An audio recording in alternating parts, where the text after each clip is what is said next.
So my definition or the terms that I use for first line and second line are a little bit different from some of the textbooks, not all, but some of the textbooks. And so in some of the textbooks, first line is outside and second line is inside. But I do a little bit differently. So first line of defense is just whatever keeps the bacteria or the viruses from getting into the body. Okay? So whether it's the mechanical barrier of skin or whether it's the chemical barrier, I call that first line. Some textbooks call the chemical barrier the second line. Once it's past that mechanical barrier or chemical barrier, it actually passes through the epithelial surfaces in your respiratory tract or in your digestive tract or the conjunctiva of your eyes. Then it's within the loose irregular connective tissue that we always find deep to any epithelia, all right? And that's where we find our defense cells. So this is where we do phagocytosis with neutrophils and macrophages and so on. So these are some of the non-specific areas of defense that we'll talk about, okay? And then the third line of defense is the specific, the T cells and B cells. So first question, if you have your scantrons out, kind of tying in both our blood vessels, our blood cells, and our immune system. So I talked a little bit about this, I know did last night. I think I mentioned it Monday night as well. So the roundworms, or filarial nematodes, nematode is worms, all right, can enter either the lymphatics or blood vessels. So you would expect which of the following is a sign or symptom of filariasis. So is that only one letter, only one answer, okay? So, anybody remember what thrombocytopenia is? We're talking about, thrombocytes is another word for platelets, okay? So low numbers of platelets. Anemia is low numbers of red blood cells. And eosinophilia is high numbers of eosinophils, okay? So what type of a critter are nematodes? An infection by a nematode would be classified as what type of infection, okay?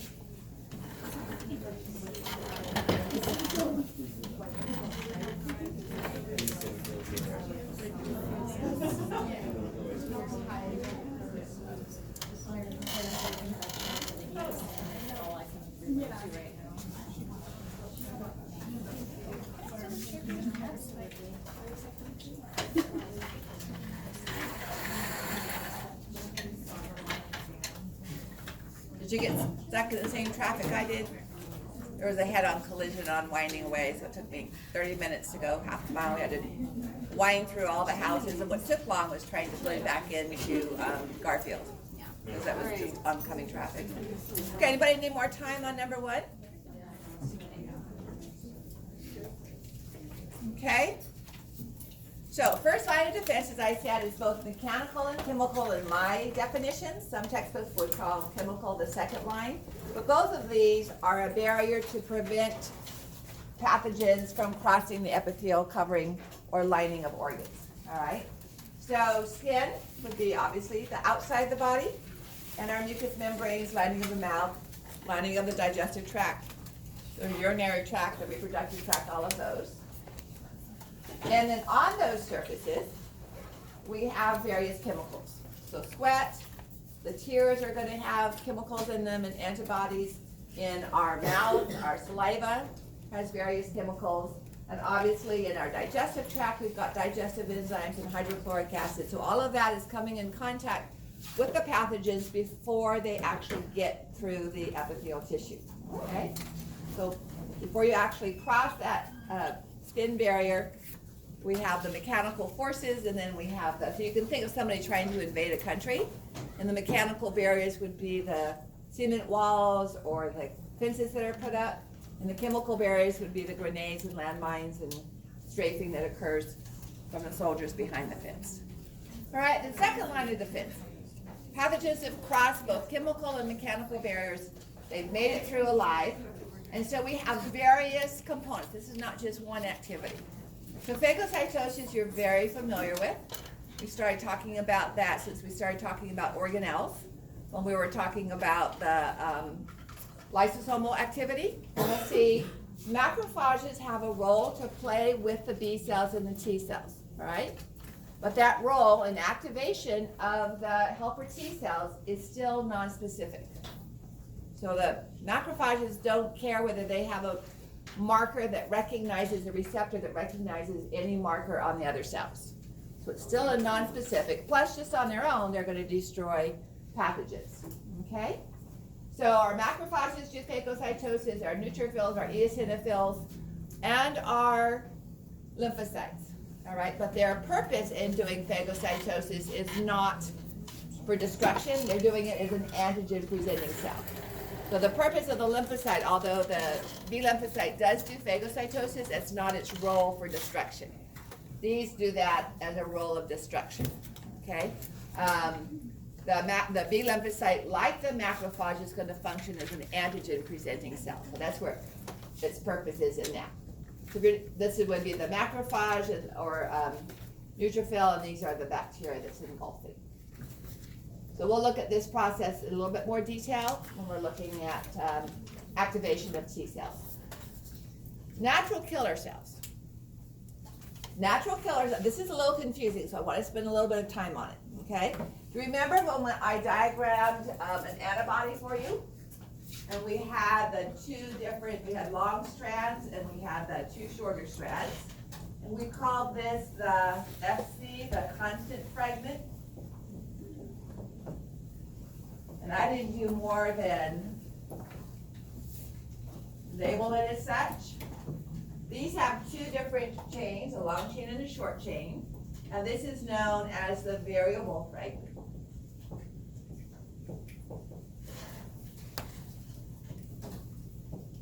This is where the specificity comes from. So these are antibodies made by B lymphocytes. And one B lymphocyte, all the antibodies are going to be identically the same. Often the B lymphocyte clones itself. So we have thousands of plasma cells making the same antibody whose variable region is identical. It's always going to recognize the same epitope of the antigen. All right? The FC fragment is where we identify the class of the antibody. So we have immunoglobulins, and we'll talk about this towards the end of our section tonight, talking about B lymphocytes. And so we're going to have class A antibodies, class B antibodies, class E antibodies, class G antibodies. That class is determined by the FC. So that is less variable. Okay, that's the constant region. So within one particular class, those sequence of amino acids will always be the same. All right, so when we look at this cell here, much of the interaction of the NK cell, NK stands for natural killer, like a video game. This is derived from the same component as a T lymphocyte, so it's a type of a lymphocyte, but it is non-specific. We're talking about it under our second line of defense. All right, so it's non-specific, it's not phagocytotic. It acts like a T cell in the sense that it causes the target cell to rupture. That's what T killer cells do. They release chemicals that perforate the membrane and cause that cell to lyse and to rupture. The mechanism in which they do it is different. T killer cells do it in a specific fashion. You go, well, there's antibodies there. And there are. So in our target cell, there is a specific antigen on the surface, all right, that is recognized by the variable region, the specific region of our antibody.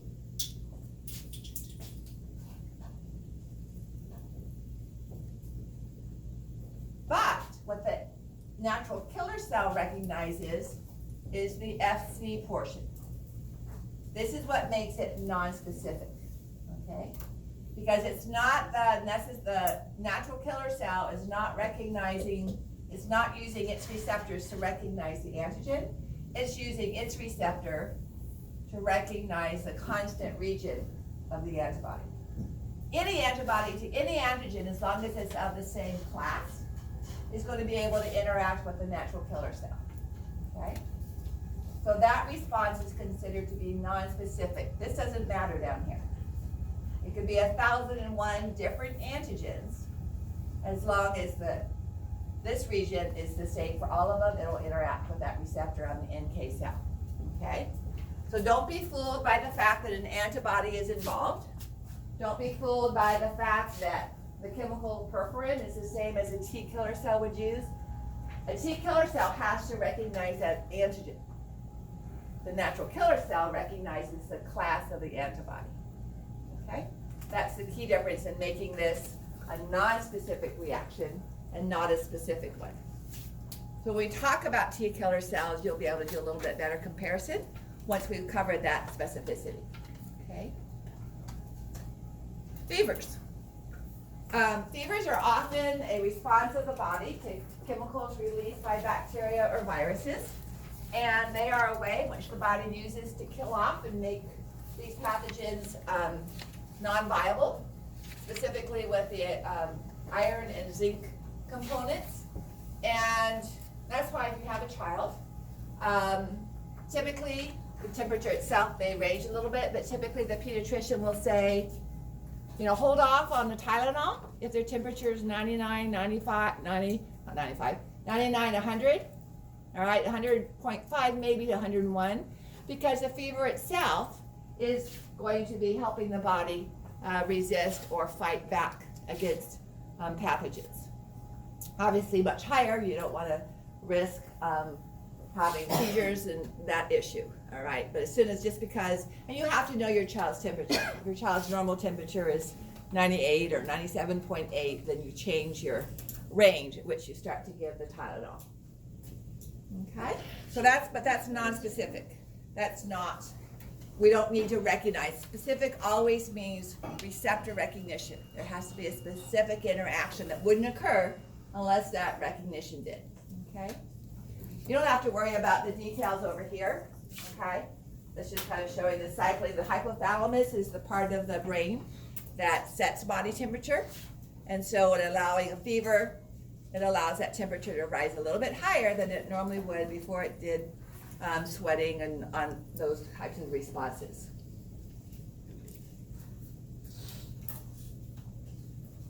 Okay, the inflammatory response. This involves that diapedesis we talked about with post-capillary venules. So we have a bacterial infection. This is more common with bacterial than viruses. Chemical toxins are released from the bacteria.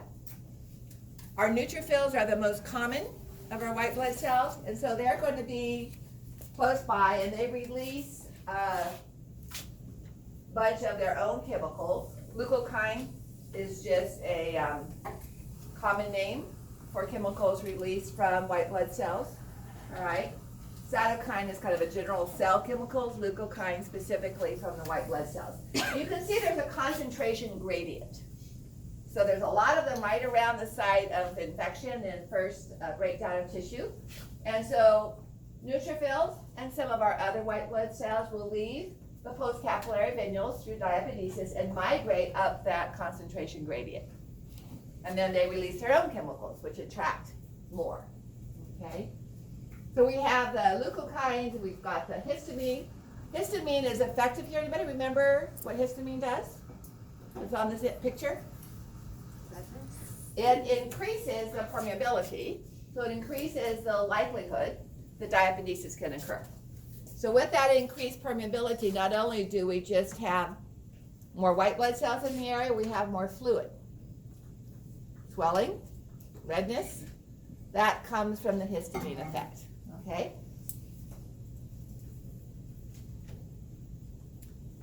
So these are some of the chemicals released by the cells in the area that are going to increase capillary permeability and increase the movement of cells to that site. Anybody know what the role of steroids are in here? Do you see steroids up there? Prostaglandins are not steroids. Remember, steroids are derived from cholesterol. So what is the role of steroids in all of this? Reduces it, okay? So that's why they say if you're going to have surgery, you're on steroids, you're on prednisone. Your surgeon should know, and if it's possible to back off of that because it slows down healing because it reduces this process. Now, if an inflammatory process is keeping you in pain and it's chronic and it's not in response to any injury, then steroids are given to reduce that inflammatory process. But if you're going to have surgery, you need to have this response for healing, okay, and to reduce the likelihood of infection. So steroids need to be decreased in concentration or eliminated if possible to allow the healing. All right, then we have a couple of different antimicrobial proteins. Complement is the last set we'll talk about. Interferons back in the 70s were going to be the cure-all for cancer. Some of the cancers are known to be caused by viruses such as leukemia, all right, can cause some of those. And so interferons were going to cure everything, any kind of cancer. Well, that did turn out to be the case. But this is a little altruistic activity. So a cell, over here on this side, we have a cell that's infected by a virus. And many viruses work by getting the host cell to provide their replication, okay? They need viral proteins for their coats. So they cause the DNA to be copied, or they cause the cell to copy their own RNA, depending on the type of virus. And then that allows new viruses to be made, and they leave the cell and infect a second cell, okay? So what interferon does is another altruistic activity. This cell is already infected. It's not going to be able to save itself. But in response to that infection, it releases a chemical known as interferon, which acts like a autocrine molecule. It goes to the next cell, okay? And it provides resistance to the viral takeover of the DNA transcription or replication. And again, it doesn't save this cell, but it can go to neighboring cells and allow their resistance. Okay, so it can keep that, help to block that. So some of the drugs like acyclovir, okay, can increase that resistance to viral infections if you take it early enough. So again, this does not require a receptor to recognize a specific virus. Interferon is a non-specific defense, okay?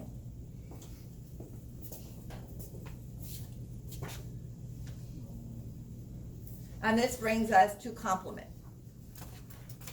So interferon was one molecule within the antimicrobial proteins, all right? Complement is a whole cascade of proteins that we consider to be antimicrobial, not just one protein. And this is another situation where we have, okay, I'd saved a video, but it must have been a different set of slides, where we have a cascade of activation, and the numbers are not in chronological order of activity.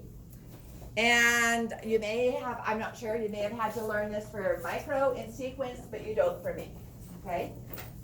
These proteins are synthesized primarily by the liver, along with our clotting proteins. And if you have a photographic memory, this is also an example of positive feedback. So blood coagulation, that cascade of activating clotting factors and fibrinogen to fibrin was a snowball effect, and complement is as well.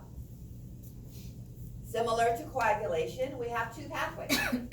So in coagulation, we have the intrinsic and extrinsic pathways, if you recall, using a chemical from damaged tissue versus a change in the wall membrane. So there are two pathways with complement activation. And again, let me cover that specifically because it can be confusing as to terms, okay? The classical pathway involves antibodies, but it's nonspecific for the same reason that this pathway is nonspecific, because it's the constant fragment of the antibody that's involved, okay? And we only have 5 different classes or so, so there's not a lot of variation. We don't have the specificity of the variable fragment. So if I may erase the wall here, we'll give an example of how this pathway works, okay?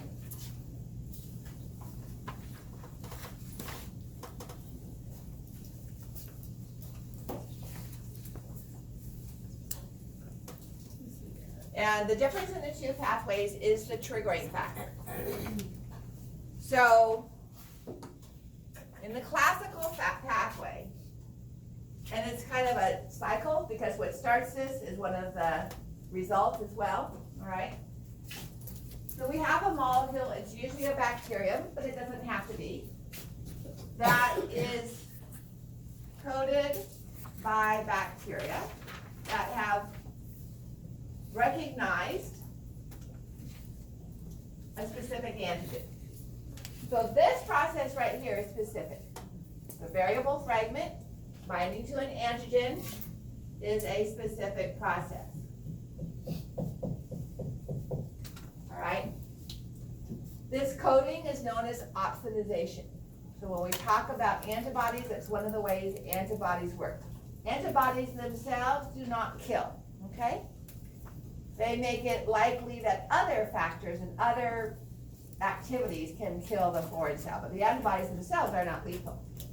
So in coding of this bacterium, notice what's sticking out? The Fc component of the antibody. Fc components, if we're interacting with that, are non-specific. Okay, so just like we did with the NK cell, the NK cell interacted with the Fc component of the antibody, so that is not specific.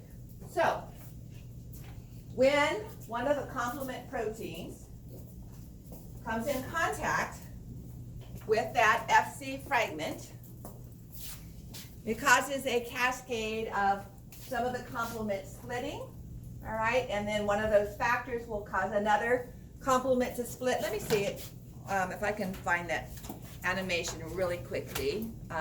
It goes into a little more detail than we need, but animation is usually good if it's not too detailed for our concepts here. Like I said, I had it saved, but I probably used a different PowerPoint for this.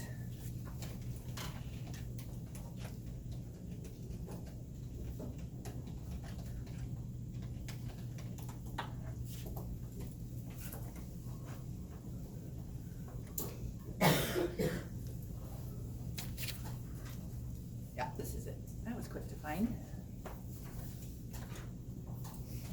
So the different complements are shown over here on the left. And these are the three results of complement activation: inflammation, cell lysis, and opsonization. The word for cell lysis is a membrane attack complex. So it's abbreviated MAC attack, which is fun to say.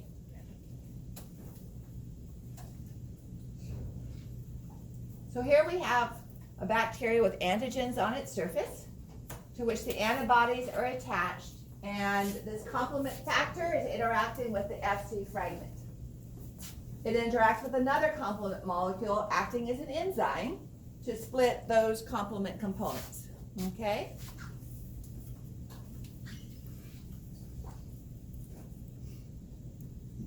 So C3 splits into C3A and C3B. We're going to see a lot of those. But again, I'm not going to test you on any specific complement number, okay?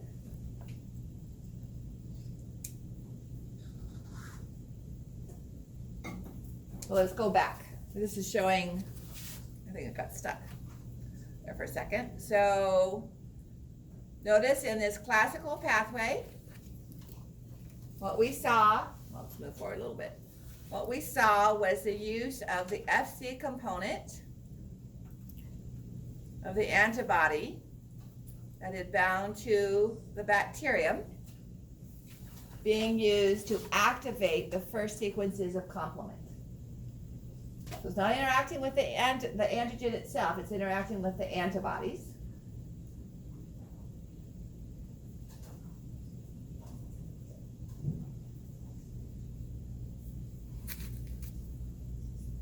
And then we get to C3b, okay? C3 splits into C3a and C3b. That's the classical pathway, using the antibody interaction to get to that point. Now, C3b all by itself can interact with an antigen all by itself. It can be an antigen on a bacterium without the antibody, or it can be a toxin floating around in the connective tissue. And all of that forms C3 convertase, in which we just make more and more C3b and C3a, okay?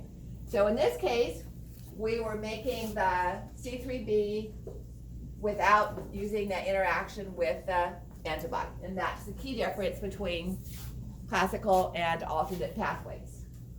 So C3a can cause activation of mast cells and phagocytes and that whole inflammatory process we talked about. Let me stop this here. Because C3b itself, what do we call the process where we coat a bacterium with proteins? Opsonization. To start this process in the classical pathway, we did opsonization with the antibodies. But the complement proteins themselves can coat the bacterium. Both of those are opsonization, okay?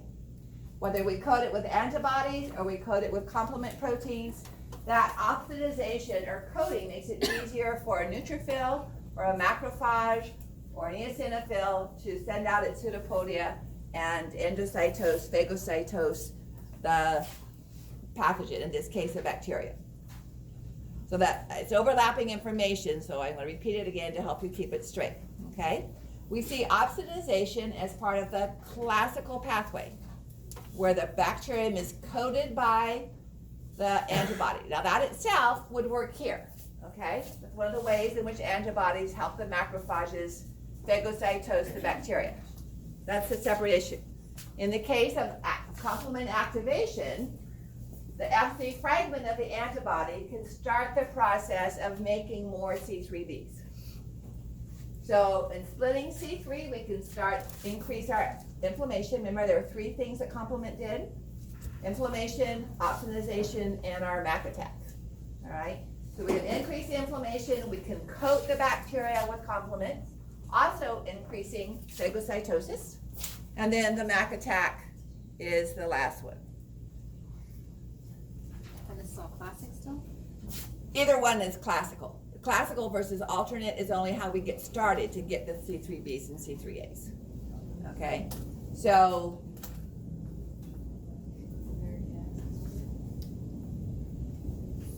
now this is showing the membrane splintering.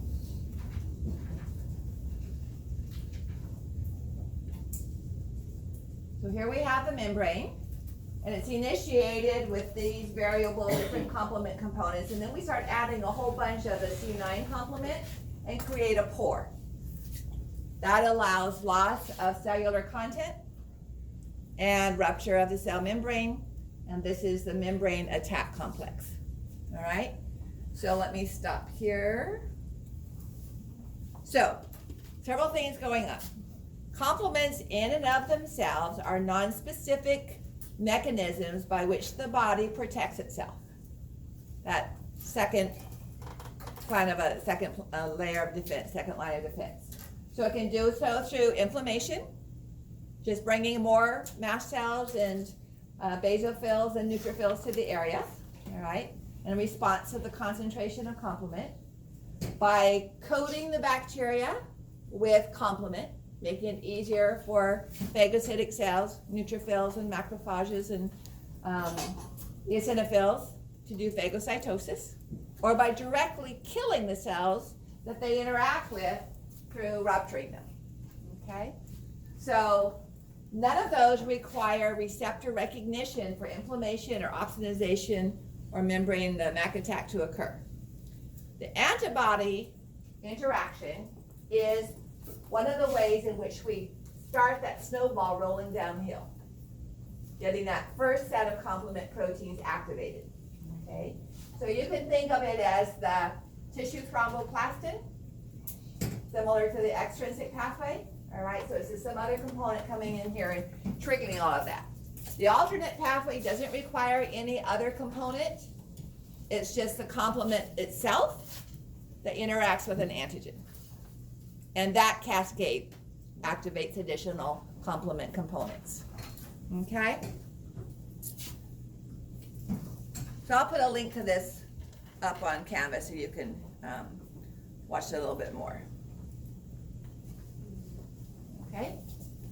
So here's the oxidization, coding with complement, and again, you don't have to know which actual number the complement has.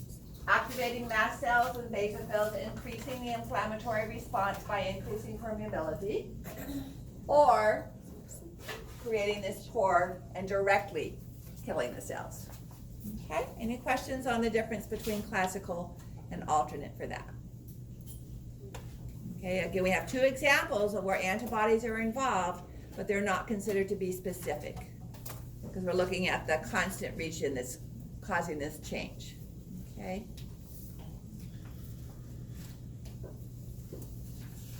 So testing that. This is actually a question taken from my exam from last year.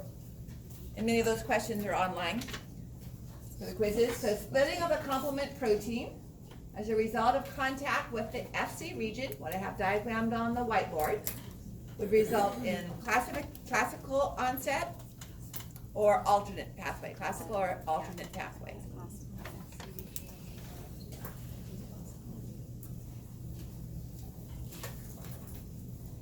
Yeah, I could have done that in 40 minutes, Monday night. See, so the complement for the alternative complement itself interacts with what? So the complement interacts with the FC fragment for the classical or for the antigen directly, if it's the alternate. All right, now I'm switching to talking about our third line of defense, which involves our lymphocytes.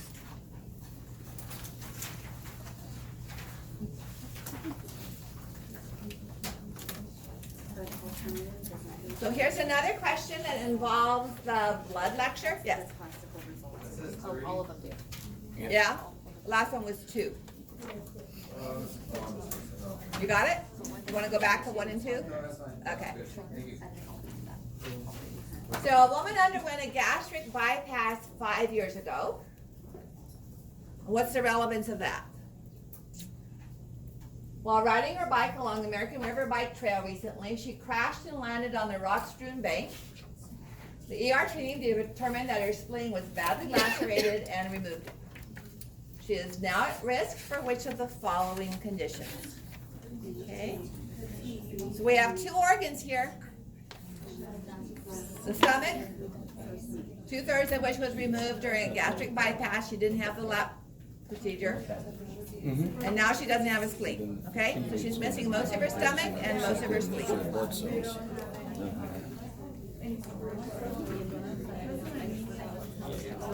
And what about pernicious anemia? You can't make enough hemoglobin protein. Yeah, I'd say so. Because then again, if you're lower on RBCs, you just got it, right? I would say so. Just go too hard by interferon.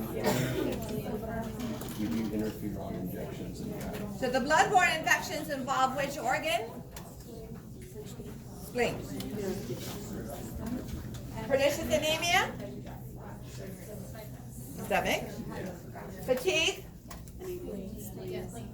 And anemia. Both. Yeah. So without the red blood cells, she's going to be fatigued. Without the ability to store red blood cells, also fatigued. Okay? And if that wasn't enough of a hint for you, talk it over with your classmates. All right, so that brings us to the third line of defense, sometimes called innate immunity or adaptive immunity. And after multiple days of talking about antigens and antibodies, we're going to actually talk about antigens a little bit more. Remember I told you that circular reasoning? An antigen is a substance which stimulates the immune response, and the immune response is what the body does when the when it's interacting with antigens. Doesn't tell us anything. Okay? So an antigen, there's a difference between antigen and epitope, and this is the main reason why I'm talking about this again, because I didn't get to epitopes in the previous discussion of antigens when we were doing blood typing. All right? Here's the antigen. The specific smaller components of it are the epitopes. So typically an epitope all by itself is going to be too small to cause an immune response, to cause T cells and B cells to be activated. But another reason for putting up the distinction between antigen and epitope is a particular antigen can have multiple epitopes, all right? So here's the antigen, which is small. Here's an epitope. Here's an epitope. Here's an epitope. If we're in science and we're trying to raise an antibody for a test, and we inject the mouse with the antigen, we are going to get B lymphocytes that produce antibodies to this epitope, antibodies to this epitope, and antibodies to this epitope. But they're all going to interact with this particular antigen, okay? So we would call that cluster of variable reactions polyclonal antibodies, if you've ever heard of that term, okay? Meaning that one B lymphocyte is going to have on its surface a receptor